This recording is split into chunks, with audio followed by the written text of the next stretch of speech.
And the boys are all here. And just like we've always done, but there's nothing to watch. Oh, this year. So we grab our sticks and pads and head out in the snow.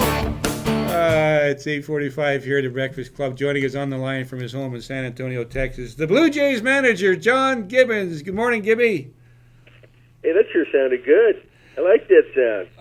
Listen, pal, it's, first of all, I'm biased in all of this, folks, and in a previous life, people used to call me Mumbles. That was my nickname, and I've told you the story behind that before. And, of course, it wouldn't be the first time that John Gibbons has been called Mumbles. Isn't that right? Yes.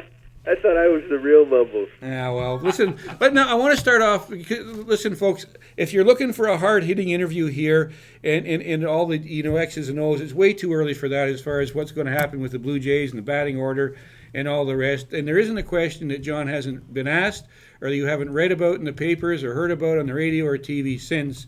But I want to start with this. I think it's apropos we go down to Texas today to speak to you, Gibby, because it was on this day 49 years ago that JFK got assassinated. What do you remember about that, and what did it mean to you?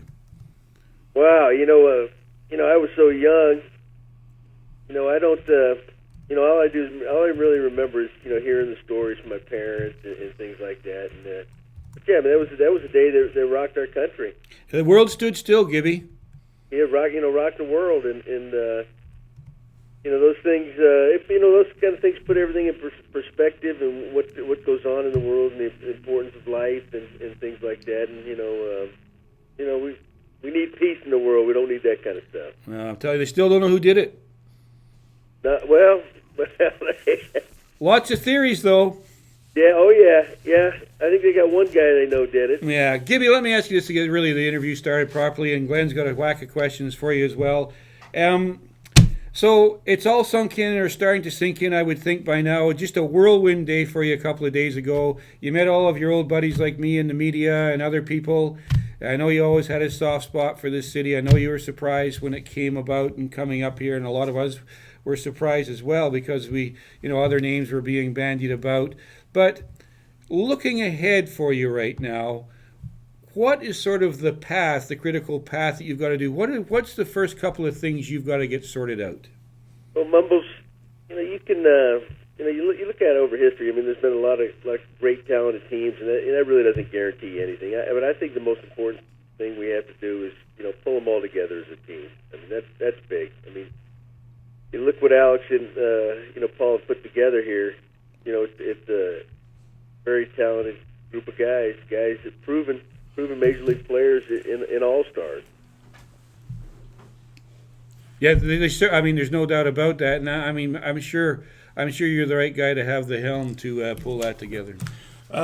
Gibby, let me ask you this. And I'm not sure if you, hopefully you can answer it, but Melky Cabrera coming to the Blue Jays. Now, had Alex talked to you in regards to managing the team and prior to him talking to Melky, and was that all a part of him being able to get Melky to sign in Toronto? No, I didn't talk to Alex until the end of last week. Yeah. Talked to him in the past. We made friends and kept in contact. He might ask about a player or two through the years, but he just called me out of the blue at the end of last week. Said, "How would you like to come up here to Toronto and sit down and talk about possibly a coaching job?" And he really didn't even say anything about managing. And in case you hired a guy that had no experience, it might have been a spot on the bench as a bench coach for me. So then we came up here. We went to dinner and we sat down and it was a long night. We talked about a lot of things and a lot of things. Like I said, I guess I hit home with Alex and turned out I was what he was looking for and he offered me the job Monday night. So it came fast and it came out of nowhere, and I think everybody's shocked. And now there's only one thing that matters, is that we put this team together and we get the most out of them, and it's a team that does something. I think everybody's expecting that, and that's what we all want to do.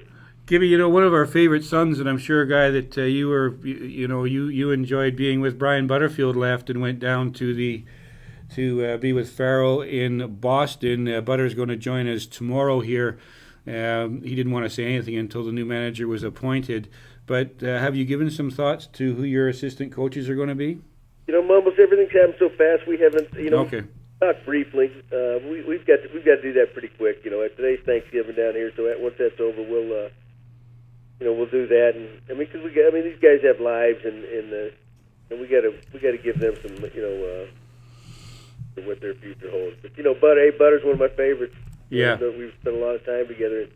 My opinion, he's the best coach in the game. Gibby, I don't think he would have left, but he didn't know who was coming in. And I know it. He didn't know. He didn't. He had a bird in the hand's worth two in the bush, is an old saying, and so he just went. He's closer to home. He can spend more time with his missus, and so I guess he just had to take care of himself. No, I know it. I can't fault him for that. But like I said, he's the best in the business, and he really deserves a shot someday to manage. And I hope he gets it. Because he's so passionate about the game and dedicated and loyal, and the guy's a winner. That's all I can say. So, but I'm going to miss him. In not asking for names, if you want to share some, but I just want to kind of stretch out what Bryan asked you. In your own head, in your own mind, you have to have some guys that you're thinking of. That I know maybe you and Alex haven't sat down and actually thrown some names out. But you have to have some guys that you're kind of thinking about that you want to have as a coach. Like me. Mumbles, man, what position are you going to hold? Well, no, I got to translate for you.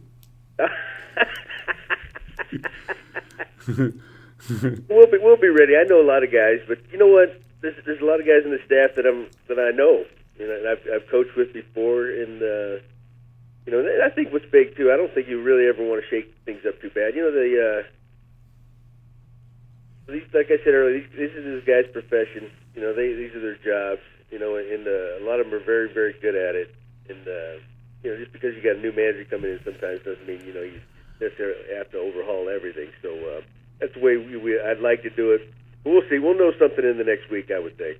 Gibby, listen.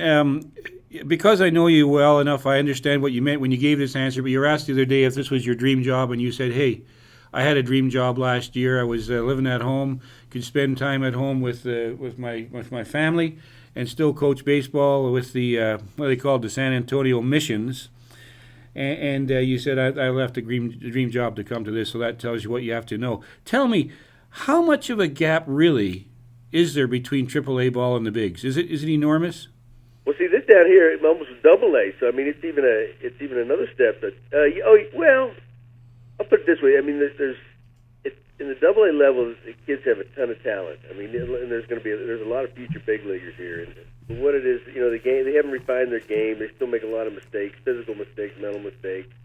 They're still really learning how to play it. But as far as raw talent, there's a lot of it here. So and it's really humbling to come back to this level. You've been in the big leagues for a while, and I think I really believe everybody ought to have to do it every now and then. But a lot of ways it's back to the basics.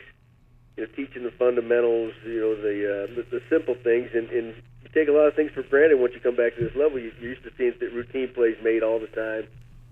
One thing we had real trouble with down here is just the simple thing, catching the ball and throwing it. We had a lot of guys that could swing the bats, but the basic things. The big things, the getting the outs, not giving up extra outs, is what killed us. So it, like I said, it humbles you and it puts things in perspective. And but in a lot of ways, I think everybody needs a little bit of it. Gibby, when you look at this team right now, and I heard your response to trying to compare 06 in that era, 06 to 08, to what you have right now, and so I'm not going to ask you to do that again on this show, but when you look at what's ahead, and everything's kind of potential because you have to go through it yet, but when you look at your pitching and you look at your potential batting lineup and you add to that speed, as a manager, I'm just a fan looking at this Blue Jay team, and I'm excited. As a manager coming into this situation,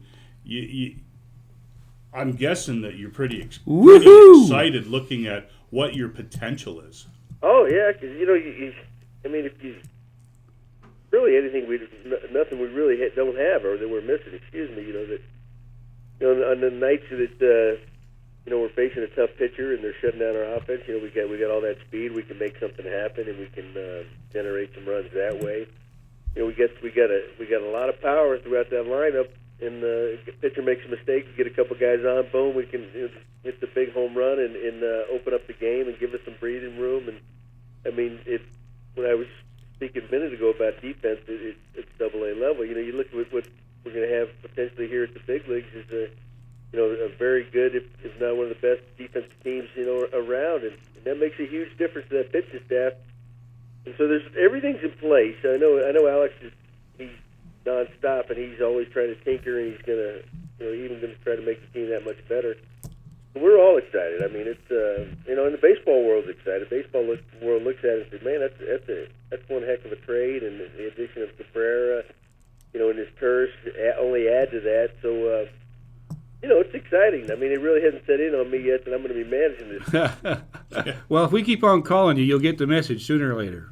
No, but when I saw it go down, I go, man, you don't see those kind of trades that often. And I thought, the guy that gets to manage that team, he's sitting pretty good. Gibby, let me ask you this: if they hadn't have had this kind of team together to come to, would you have still come? I think I know the answer to it. Oh, no doubt. I have some unfinished business, from my first go around here, and my dream was to get back to the big leagues. I never thought it would happen here. Most guys don't get that opportunity to go back to. We're getting good news for Julie. I mean, she's getting tired of your backside being around the house for the last couple of years, I'm sure. Oh, well, that. She got real tired of me this past summer. But that is a fact. People might not know about your family. Your wife Julie. Tell them about you, because I know that you're very close. You got 2 boys? Yeah, I've got 2 boys and a daughter. My daughter's the oldest one. She's in college, and then I have my middle son. He's a senior in high school. He'll be going off to college next year.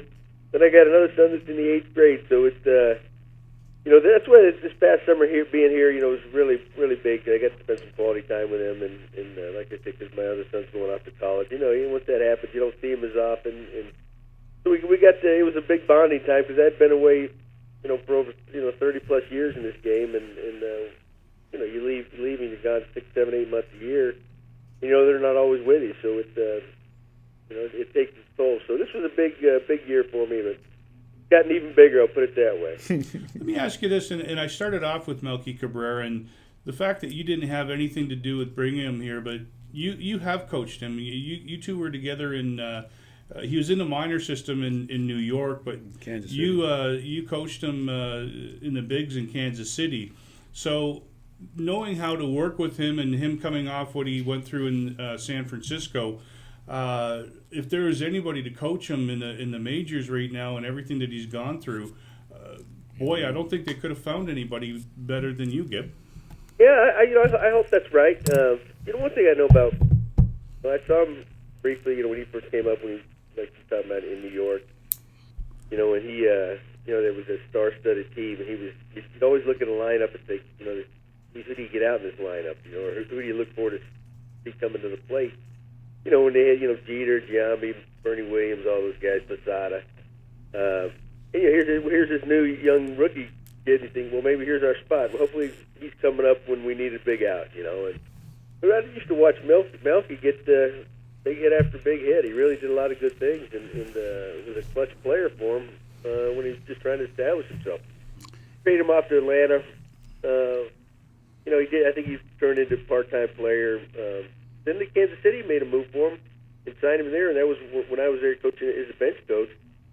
And I love the guy. I mean, he had a big year for us. He had over 200 hits. He stole some bases. He was getting the big clutch hits. Very good defense. And what he is Melky's a high-energy guy. He's a passionate guy that loves to play the game. He's infectious. The fans are going to love him just for that. He's got a big smile on his face. But it's easy to smile when you're a good player. But he shows up every day to play, and that's what gets you. I mean, he's not going to get it done every time. But you know what? There's that good effort. And he's trying to beat you every time. But he is one of them. I will say this: he is one guy that you want to see come up when something big needed. He's got that knack, He doesn't shrink in those situations. He almost he rises to the occasion, and he doesn't get done every time. But you know what? Gives you that feeling that he will. So, Well, Gibby, I tell you, expectations are high. I don't know if that's best for you as a guy coming in, or whether it's good to be low and then it's all a bonus. But I will tell you this. We've got to get going. The next show is coming up behind us. Thanks for doing this. Look forward to talking to you again. You know how I feel about it, and Glenn as well. I will tell you this, my friend, though. You do have some clout this time now, and Rogers has opened up the pocketbooks. So I want you to get a bigger condo to stay in this time than you had the last time, so that when Julie and the kids come up, you don't have them all sharing one bedroom. hey, a tight-knit family. That's what it's what. Yeah, this is your second time around. Don't put up with that crap. You get a 3-bedroom looking out over the lake, so when they come up here for their summer holidays, they got some room to stretch their legs. Take care, babe. Thank you, guys. Thanks, Gibby. Talk to you soon. Bye-bye. There's John Gibbons from San Antonio. We're late. We're out of time. We're over time. I'm so sorry about that because Tony House is standing by. But first time we've had Gibby on since he's become the manager. I hope you enjoyed that. He'll be joining us a lot more. I'm Bryan Angus. He's Glenn Allan. I'm all excited. This is the end of the Breakfast Club and the start of House Call with Tony House. And we will be back tomorrow morning from 7 to 9. Get out there, get some exercise. You never appreciate your health until you lose it. Join us tomorrow morning at 7. Don't forget the big man, Chris Schultz, at 7:20 tomorrow. Bye for now. You take